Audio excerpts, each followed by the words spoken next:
Social মিডিয়াতে এটি প্রচারিত হয়।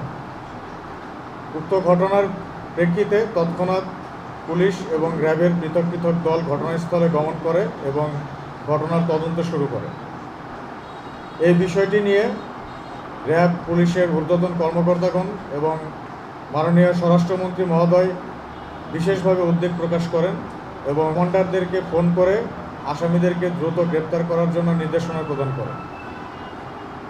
সেই প্রেক্ষিতে র্যাব এবং Chittagong metropolitan police, DB police সবাই যৌথভাবে কার্যক্রম শুরু করি।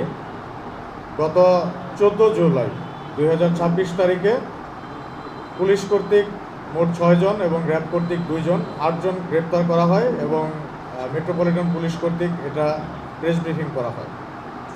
অতঃপর এই বিষয়টি নিয়ে আমরা কার্যক্রম কন্টিনিউ করি। গতকাল 18 জুলাই বিকেল থেকে শুরু করে অদ্য 19 জুলাই ভোর 5:30 পর্যন্ত চট্টগ্রাম শহরের বিভিন্ন স্থানে অভিযান পরিচালনা করে র্যাপিড অ্যাকশন ব্যাটালিয়ন 7 কর্তৃক উক্ত ঘটনায় সরাসরি সম্পৃক্ত এবং হামলায় অংশগ্রহণকারী মোট 9 জন আসামিকে গ্রেপ্তার করা হয় এবং একই সাথে গত 3 দিনে পুলিশ কর্তৃক আরও 4 জন আসামি গ্রেপ্তার করা হয়েছে। যে 9 জন আসামি র্যাব কর্তৃক গ্রেপ্তার করা হয়েছে, এই 9 জন আসামির মধ্যে একজন মাইকেল রোহেন মিয়া প্রকাশ মাইকেল, সে ছিল এই হামলার সংগঠন যারা করেছে তাদের 3 জনের একজন। এই হামলায় মূলত ডেভিড ইমনের নির্দেশে মাইকেল, সানি এবং রাজু নামক 3 জন ব্যক্তি বিভিন্ন স্থান থেকে লোকজন সংগ্রহ করে হামলা পরিচালনা করে।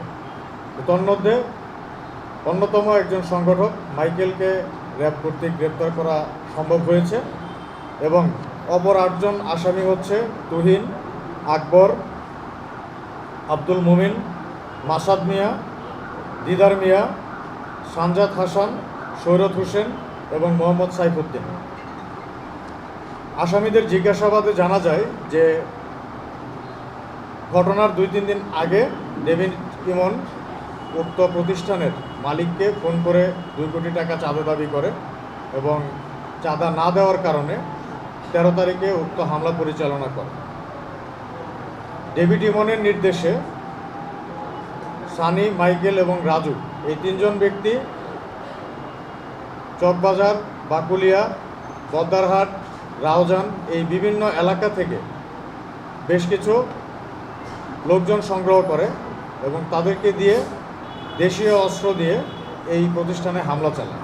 তারা প্রাথমিকভাবে এসে বদ্দারহাট এলাকায় একটি জায়গায় বাসে করে আসে, সেখান থেকে অটোরিকশাতে করে বিভিন্ন দলে বিভক্ত হয়ে বাকুলিয়া এক্সপ্রেস রোড এলাকায় গমন করে। সেখানে গমন করার পর তারা ছোট একটি দলকে বাকুলিয়া এক্সপ্রেসওয়ে এলাকায় রাস্তার মধ্যে নিয়োজিত করে রাখে, যাতে র্যাব, পুলিশ বা অন্যান্য আইন শৃঙ্খলা রক্ষাকারী বাহিনীর সদস্যরা আসছে কিনা এটা নজরদারি করার জন্য।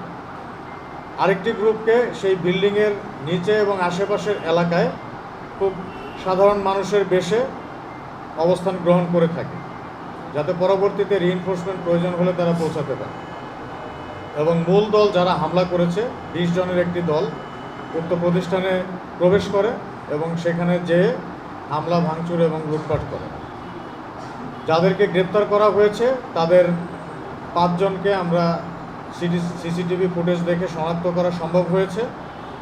বাকি 4 জনের মধ্যে 3 জনকে অন্যান্য আসামিদের কাছ থেকে নাম প্রাপ্তি সাপেক্ষে তাদেরকে গ্রেপ্তার করা হয়েছে এবং মাইকেল নামক যে ব্যক্তিটি সংগঠকের দায়িত্ব পালন করেছে তাকে গ্রেপ্তার করার পর তার মোবাইল ফোনে একটি ছোট ভিডিও ক্লিপ আমরা খুঁজে পাই, যে ভিডিও ক্লিপের মধ্যে দেখা যায় যে ঘটনার দিন 13 তারিখ আনুমানিক 10:30টার দিকে সে একদল লোককে সংগঠিত করে এই হামলা পরিচালনার জন্য ব্রিফিং প্রদান করে এবং ব্রিফিং শেষে তারা অত্যন্ত উচ্ছ্বসিতভাবে অপারেশনে যাওয়ার জন্য প্রস্তুত, এই ধরনের একটি কার্যক্রম পরিলক্ষিত হয় এবং এরকম একটি ভিডিও আমরা তার মোবাইলে পাই এবং সেই ভিডিওতে যারা আছে তাদের মধ্য থেকেও আমরা 2 জনকে গ্রেপ্তার করেছি।